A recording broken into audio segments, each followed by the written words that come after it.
Yo, what's up, everybody? I'm Bob Walters. He is Brett Grasso. This is Mets Extra Locked Up Sports.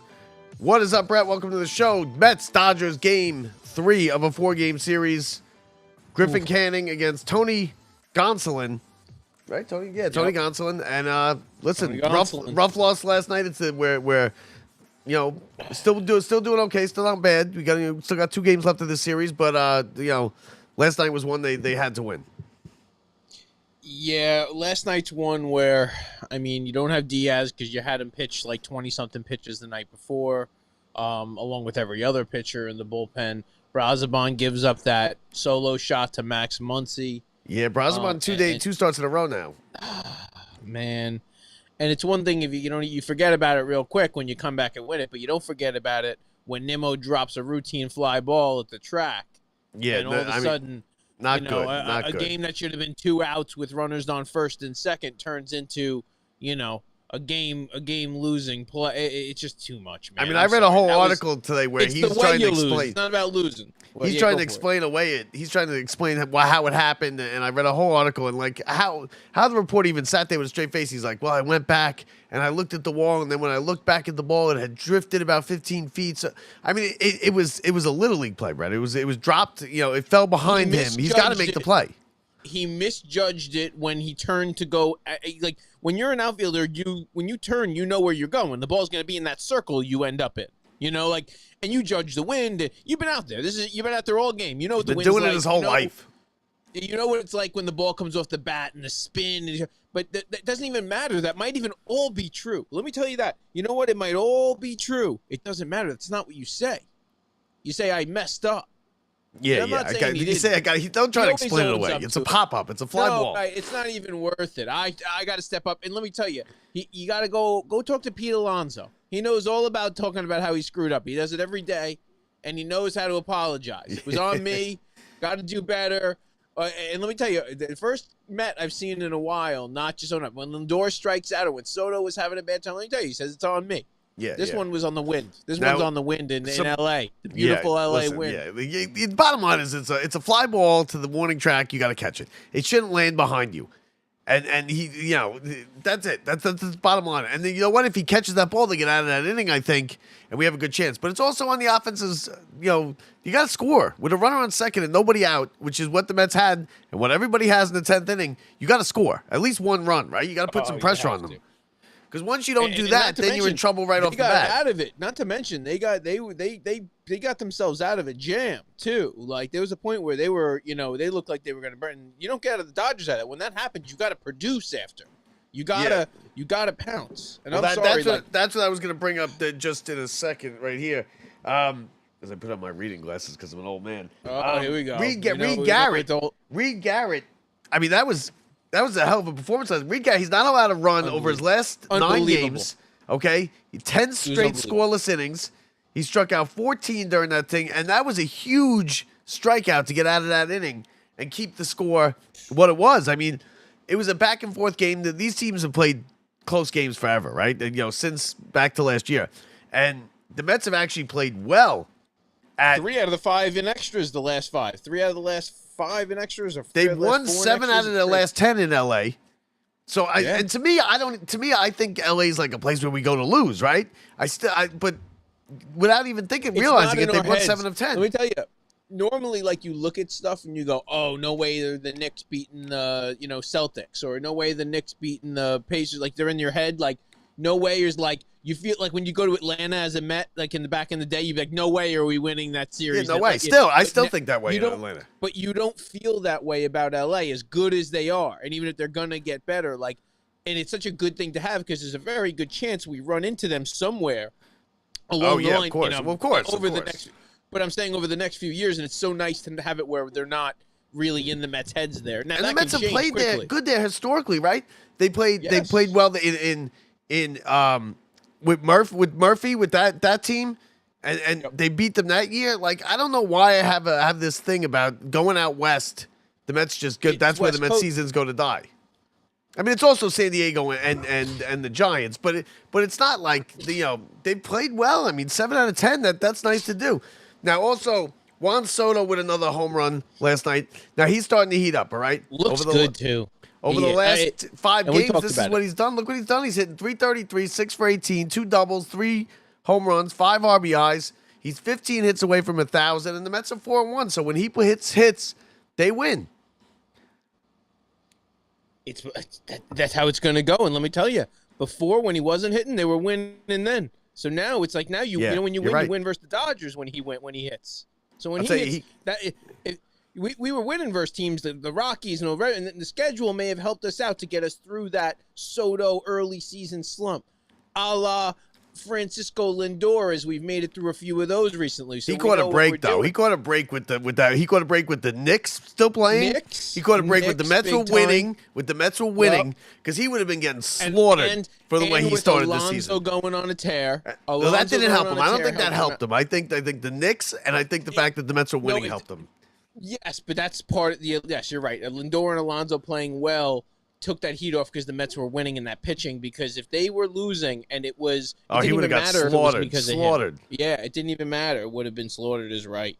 So, welcome to everybody watching the show. Welcome. Feel free to join the chat. Say hello. Give us your opinion, what you agree with, what you don't agree with. Whatever it is. Mets and Dodgers coming up in about 45 minutes. Brett, the lineup for tonight. Let's put up the lineup for tonight.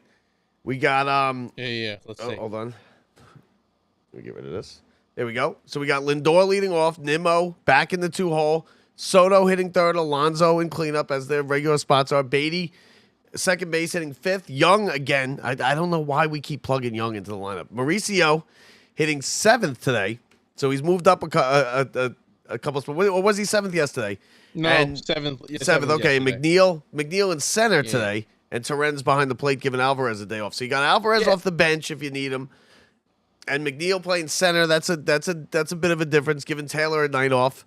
Well, it's gonna be because Beatty is at second. It's gonna be Beatty's second base, and it's gonna be Mauricio at third base, at least until Vientos gets back. And then, right now you look at it and you go, McNeil's got to find somewhere to play because he's actually he's hitting pretty well right now, at least, and so you know what? McNeil's really hitting well. McNeil's hitting well. Yeah. No, and that's why I'm saying, so I think it's really that's why they're all so versatile. Like, you can go and you can put Mauricio at any of those three positions. You can put Beatty at third or at second. You can go at that same point. You can put McNeil at second base. You can put him in the outfield in either of the positions. Yeah, you don't want to be moving Mauricio around right away, right? Let him come in, get comfortable, keep him at third. Yes, and he looked good there last night. He was 0 for 4, though, at the plate. All of a sudden, well, no, that's different. Came up hitting 500. Brett, he came up hitting 500 down at AAA. That's why we brought him up. He went 0 for 4 last night. The guy was when I knew he wasn't going to have a good day. As soon as he started crying for the national anthem, I knew it was. Oh, was he? I didn't see that. Was he crying for the national anthem? Yeah. I was like, this kid's not ready for the day. When day 2, today's the day. You take him for 2 home runs today. Is he a Patriot? Is he a Patriot? I think he's just happy. He's getting a game check, Bob. Game checks are nice. Those game checks are something nice. Patriot. I'd be crying he knew over them already. So he knew it already. He's gotten a game check. And he's got game years. Checks. But he hasn't got one for you. He got like 3 game checks and then he got nothing for 3 years. It's different. Workers' comp. You got workers' comp. But it's different. You got workers' comp. Yeah, no, and then the bus don't even have air conditioning. I'm sure they do now, but So Mauricio 0 for 4 last night. Listen, tonight I agree with you tonight though. I expected a hit tonight. Yeah, you're a little shook. Some guys have that big outing, and that's unexpected. You know what I mean? Like, that's different. But he made that play at the plate. That's where you see he's comfortable. That ground ball to him, easy play, right? How many times have we seen the Mets screwed up? Not that they don't make the play. They don't throw the ball in the right spot. They throw it high. They throw it low. It's like that nice solid play, nice and easy. Made the play. Made a couple other ones, and let me tell you, we need that. We haven't had solid third base play. The best we've had is Beatty, and that's shocking. It shouldn't be that way. No, not at all. Not at all. Now, what do you think about? What did you think about Kershaw last night? I thought he looked good, right? He did look good, but like he pitched well. You don't get that much very often out of Kershaw. He's not as consistent as he always was. He's never. No. I kind of said that before the game last night. I go, this is how it goes. The guy doesn't pitch well, but all of a sudden when the Mets come in town, he's going to throw, some gem. But the truth is the Mets got to him enough, just enough to make a game of it. The Mets should have won this game. Their offense needed to add on, and they didn't add on in spots when they could have later in the game. But listen, they're competing. versus the Dodgers. We're going into extra innings. Soto's like not phased at all, and he's coming around. I just I think it's going to come down to figuring out who's the pitching staff going to be right now.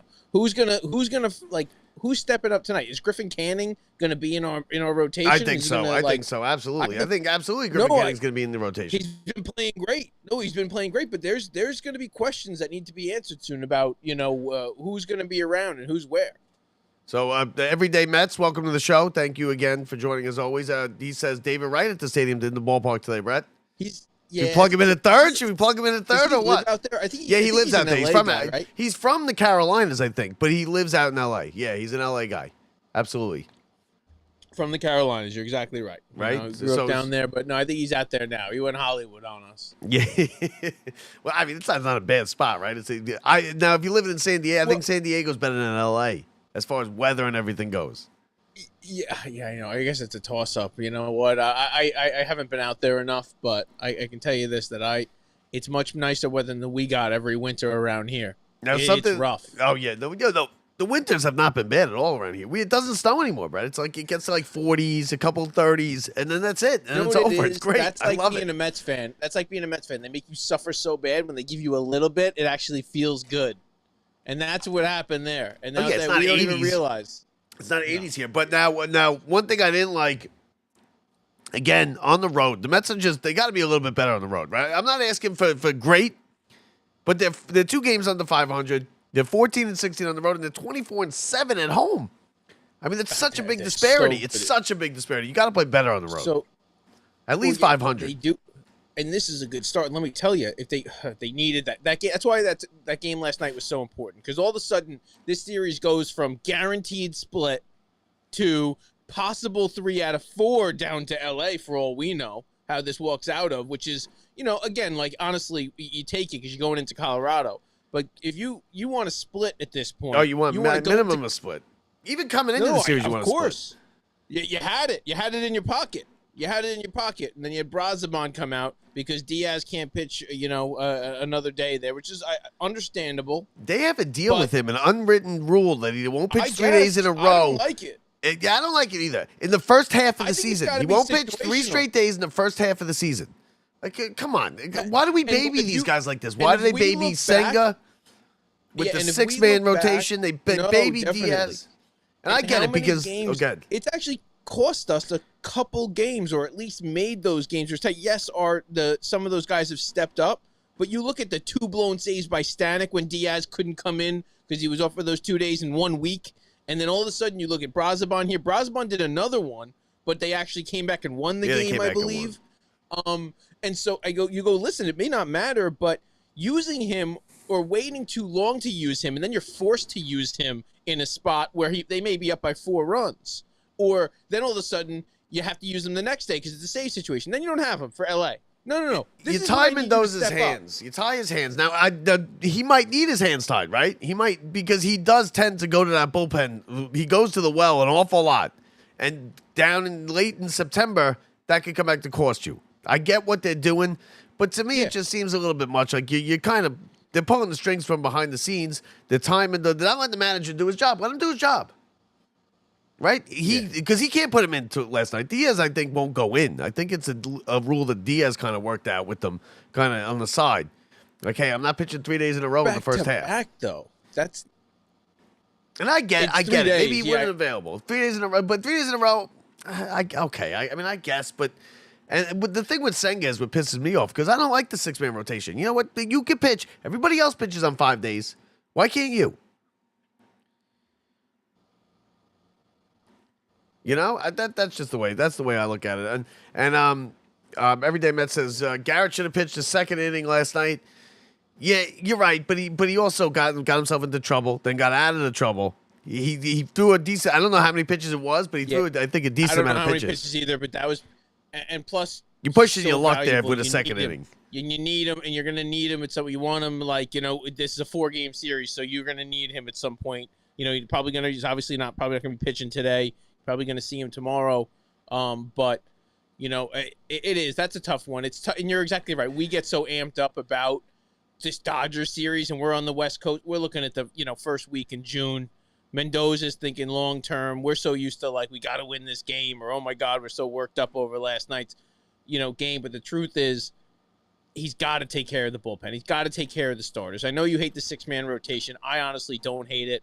I think it's something that will preserve them. The problem is you're going to need to pitch now on 5 days rest. So are you going to be prepared to do that when it comes time in the postseason? But why cater to one guy? Why cater to one guy when you have everybody else? Because that could screw them up too. You're used to pitching on 5 days, now you got the extra day. I don't know if they're catering to one guy. I think they're catering to all of them. And I think they're even leading up to when someone like Minaya comes back from his injury or Montas comes back from his injury, they're looking at all their key guys they all are going to need that extra day. So as much as it might be mostly for Senga and all that, you look at what Senga's doing. Let me tell you, whatever they're doing, keep doing it because I want more of that. Whatever that is, Senga's going to look like he's going to be an all-star.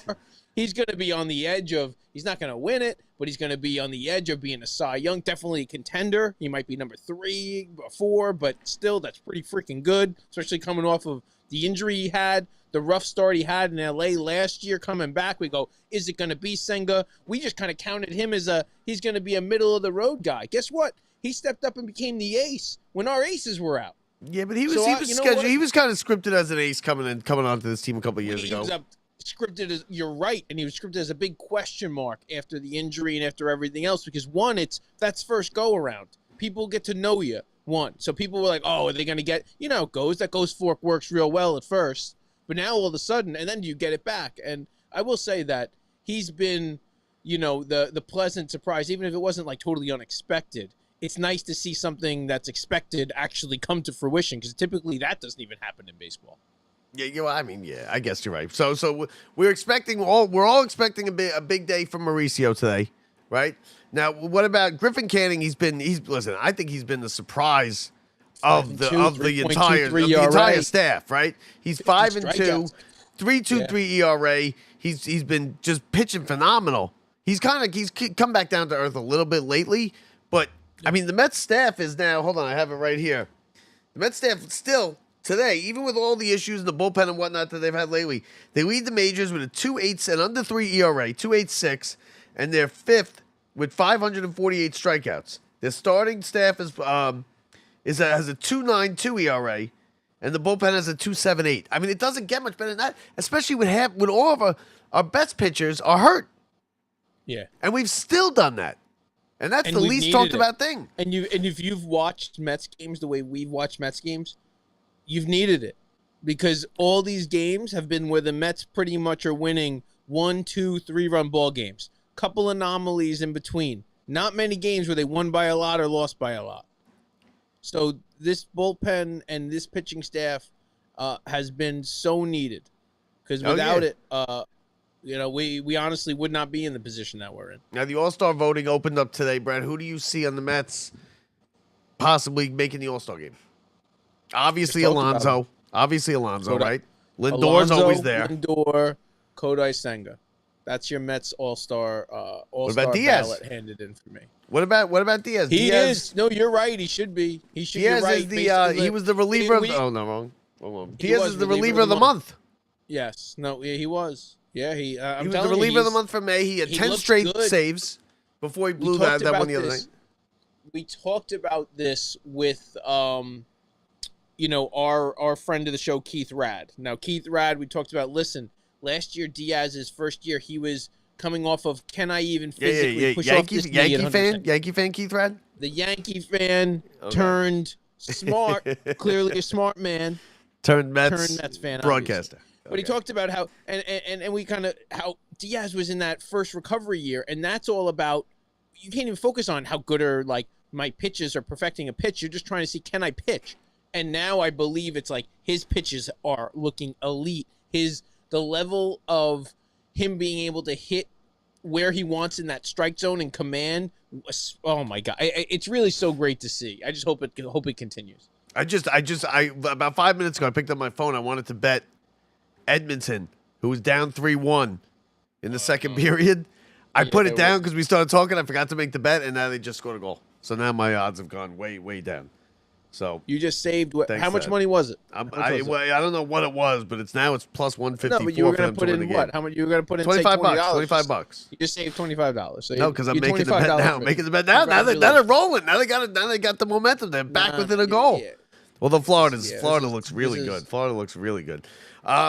So Diaz, right? You think who else could be the closer? Diaz got to be on this team. You can't, but they're not going to have 4 guys. They're not going to have 4 guys. Who's not going to make it? Depends on who gets voted in. You got to get the All-Star votes in now. I don't think they're going to have 4 guys. Maybe Lindor doesn't make it. No, but now here you Lindor's go. had a good. See now, ready? This is you. You're forgetting about All-Star fan voting, and you're going. Wait, they go by who the favorites are. There's a good chance Soto gets voted in. Oh yeah, no, it's a. You're right. It's a popularity contest. Absolutely. So if starting or whatever way it works, and I don't know if they change it, but I'm pretty sure the fans have a very high they percentage of what gets picked into whoever.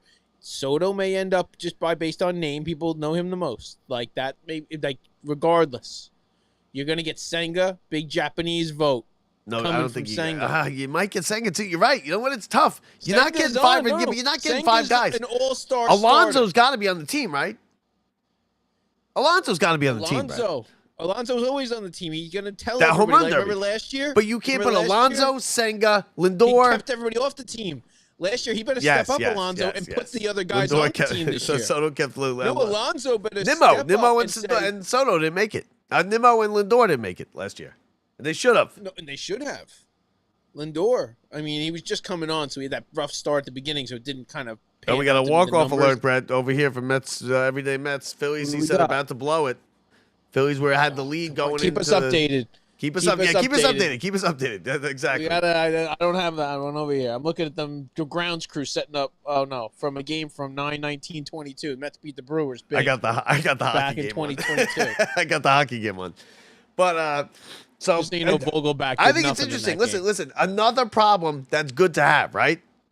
That the fact that we have too many good players that could make the All-Star team. They can't all make the All-Star team. So who's going to make it? I mean, do they never let middle relievers in there? We could have some middle relievers going in there. Oh, Brazoban absolutely has earned a spot, but I mean, he obviously won't get it. But he has absolutely been one of the best relievers in baseball. Cooled off. Yeah, no, let me tell you, he's cooled off, but only the last two. Not him. Outings. I'm saying other guys. I was going to say Max Kranick at one point would have been on that team, but you even look like last night. Who's been our guy? I mean, he comes in last night, and you go, oh, that's the guy, and you go, oh, that's.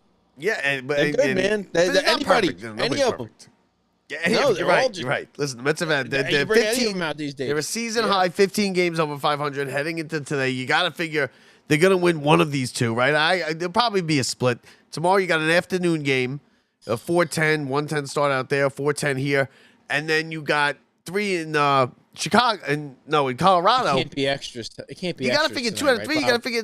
Bob, the baseball gods can't give us extras again tonight. I can't do it. I can't be going to bed. No, I fell asleep last night. I didn't see it. Again. I'm not going to lie to you. I'm sorry. I don't even lie.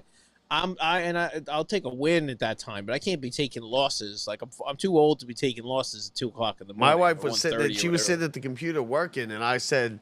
I guess I was falling asleep, like nodding off, like sitting up, but like on the couch watching the game. And she woke me up like 3 times. She's like, "You're snoring. You go into the bedroom. What are you doing?" And finally, the 3rd time, I got my ass up and went into the bedroom. And I don't think the game was even over yet. I don't even think it was over yet. I just didn't. I was tired. I'm off this week, so it's like I have no reason not to. But normally, if I was working early in the morning, there's no way I would have been catching. And then I would have been so mad because I would have woke up to the total disaster. Listen, let's just have another game tonight. Let's keep this offense rolling a little bit. Let's get another good start. Who gets the big hit tonight? Make your play. Make your pick. Is it Mauricio? Who gets the big hit? Who gets the game-changing hit if the Mets win? Mauricio does end up with his home run tonight and gets on the board, but he doesn't have the big hit. It's going to be Soto. He's just hot. And if they try and pitch to Soto, he gets it. If not, it fall right in line to Alonso. And take your pick. Because if you don't want to pitch to Alonso, you got Beatty right behind him. Let me tell you, the lineup gets deep when these players actually hit. This lineup gets real deep. Yeah, there's Soto again. Listen, last 5 games, look, he's killing it. The OPS is out of control. It's almost 1.4. Out of control. So Soto, when he gets hot, he gets hot. So you're right. I agree with that. Soto, or I'm going to go with a long shot with Torrens. Give me Torrens. I love it. Yeah, Torrens. No, give me Torrens. Listen, And better than Mauricio at least a Alvarez. hit tonight. Mauricio at least a hit tonight. Right? At I least think a so hit. too. He hit for something Mauricio. real hard. I don't know. A home run, you can say whatever, but He's gonna hit fast, something too. real You got to hard get him on the tonight. bases. Get him on the bases, and he's fast. fast. Yeah, and he's going to get better. Let me tell you, don't forget, this is his first year back from that knee injury, and he had a little bit of a setback with it. So you're going to get an even better out of him after, by the end of this year and next year. So this guy, he's just coming around. Let me tell you, Mauricio, big night tonight, I think, too. So for tonight's this date in Mets history, I got a good one. We got a good one, Brendan. I got something very interesting on top of what it is, because when I did the research and looked into it. So this date in Mets history, okay, they played in 1985. They played the Dodgers facing Fernando Valenzuela. They went. It was 1-1 going to the ninth inning. The Mets got 3 runs. Right. Now, first of all, both starting pitchers, both Fernando Valenzuela and Dwight Gooden, pitched full games, right? That right there doesn't happen. Also, I went and I watched the highlights. During the rally, the Mets are up 3-1, right? The 2-run lead, runner on third, 2 outs. 2-run lead, runner on third, 2 outs. Dwight Gooden comes to the plate. Yeah. They gave him the at-bat. Yes. And he got a base hit up the middle. But you would never, ever see that in today's game. You're up 2 runs, runner on third, 2 outs. The pitcher, who's pitched 8 innings, comes to the plate, and he gets an at-bat. They let him play. I couldn't believe it. Let me tell you, people don't understand that one thing. The Mets have had, pretty bad track record. One thing the Mets, and the young kids will never know this, but the Mets are known for having great hitting pitchers. David Cone, great hitting pitcher. Mike Hampton, great hitting pitcher. Let me tell you, Dwight Gooden, great hitting pitcher. Today he's not getting. None of them are getting that at bat, right? None of them are getting that at bat. The ninth inning. And there's more. I wish I could really go on, but the Mets had some of the best hitting pitchers around. And really, and you'll never see it. And it was only in the National League, obviously back then. But to see Dwight Gooden, and they used to do that extra inning games like we were seeing. Brett, we got an update. There it is. Blue Jays walk off the win. Off versus Philly. There we go. So right now, Mets half game up. They could go up a full game. For the update. With a win. Good update. Good work there, Everyday Mets. Who is that? Do we know who that is? Do we know who hit it? Was it a pitcher? Sure. Was it a pitcher who hit it? Was it a pitcher? But can you imagine? Can you imagine that the manager would get slaughtered? He lets Gooden come up with a up 2 runs, a runner on third. Roscoe's the closer, right? Or McDowell maybe at that time. It was 85, so it was like George Forster got a big hit in the inning. DeGrom was a pretty good. Danny Heap got a big hit in the inning. It was Danny Heap, George Forster, and Dwight Gooden with the big hits in the inning. No, but he came up and they lobby for that. He was like, I had a good batting practice session this morning. But he just pitched 8 innings too. 12 strikeouts. He went to 8-3 with the win. That's even better. And he came out in the ninth and he got the Dodgers and they played the Dodgers, and also against Fernando Valenzuela. That was his big year, right? Was 85 or was 84 his big year? What's better, Bob? You think that's funny that Dwight Gooden hit? I would love to see the footage of Fernando Valenzuela hitting in that game. Oh yeah, I saw I watched like all the highlights. I was like, let me see what this game is all about. People don't realize you could have like a rally going on. This is like 2 years ago, but like kids are so stupid. Like they're never gonna understand what it was like to have like all of a sudden, Fernando Valenzuela come up, bases loaded, big spot. You finally got something going. But they would come through once in a while, like the 7th inning, and they hit them. They let them hit. I love it. I was shocked. You have to, because it's Fernando Valenzuela. Shocked. How could you not? When I saw it. That's why you're never going to happen today. It'll never happen today because you're going to get taken out and substituted if it was reality and it was still happening. They would never even make it to the 9th inning. I mean, Gooden probably would have been pulled in the 7th. Of course, just for so many other reasons. Beyond pitch count. They wouldn't even care about pitch count. Just about, having someone come hit for you. Oh, man. And after that game, he led the league. He took over the lead in ERA for the season.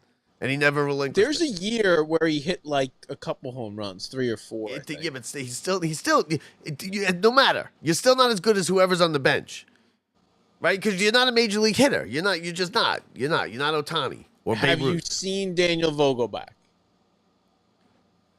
Well, yeah, but Daniel Vogelbach could run into one and he hits at 500 feet. So I mean, he'll strike out 9 out of 10 times, but he'll run into one. Bartolo Colon. No, it doesn't even matter. Doesn't. You know what? I am glad it's over. I think I want to see a lot of hitting, but I will miss that forever. Did you see? Jerry Seinfeld what he did? He did the Rich Eisen show, and he asked him. He goes, "What would you change about baseball?" And he's like, the pitcher hits. He's like, that's the game. He's like, 9 against 9. If you play in the field, you gotta hit. He's like, that's what I'm doing. He's like, and then he goes, the pitch clock, get rid of it. No, he goes, the intentional walk. He goes, where you just send them to first without throwing the pitches. He's like, no. He's like, what are you saving? 10 seconds? He's like, what? So you can watch a cat skateboarding video for like, come on. And I kind of agree with him, right? Because every once in a while there was that guy that they stuck a strike in, or the guy stepped out and hit it. Or they did a bad pitch out or something. No, that's the stuff as a kid that was my favorite. Like when you wake up and be like, "Oh my God, he threw a strike," and you get the hit off of the walk pitch. That's the best. Man. So the Phillies lose, so we got a chance to gain a half game today. They came into today half game up. That's pretty much tomorrow. it. Right? You got anything else? Is it today? Is it today or tomorrow when we win? The win won't happen today, Bob. I'm sorry. The win will happen tomorrow. If we win, it'll go pretty quick. Right, have to be a pretty quick game. We will not guarantee. The Mets will not get a win today. We will not go up another half game or game on the Phillies today. Maybe tomorrow. The Mets already lost today, right? They've already lost. They have lost today, so now you're really lost. They've already lost today, so I don't even know what we're talking about. Tomorrow, you gonna be around for tomorrow to do a show? Is this a post-game show or a pre-game show? I don't know. It's both. It was half and half. Are you around tomorrow? Yeah, I'm like 1 o'clock, 2 o'clock. Around. Oh yeah. We got a date. Thank God. Yeah, we got a day game. We got a day game. Are you going to Colorado? A little bit more reasonable. Colorado's more reasonable. Are you going to Colorado? 8. You were going to Colorado last week when I spoke to you. No. I'm pushing. I'm looking now at Philly, and then in August is Washington, which I'd like to go see. I just want to go to Washington. You see, Amtrak's going to get a train from Long Island from Ronkonkoma to D.C. Really? Yeah, they just put that out. It's not going to happen until 2030, but yeah. So we could go see the Nationals in 2030. Yeah. All right. So I'll be halfway there in my car by the time you get at the station. Mets, Dodgers, Griffin Canning, Tony Gonsolin. It's about 20, 30 minutes from first pitch. Brett, that does it for us. Thank you to our contributor, of course, our sideline reporter, Everyday Mets. That does it for us. From the Brian Gunzel Studios, I'm Bob Walters. He's Brett Grasso. See ya.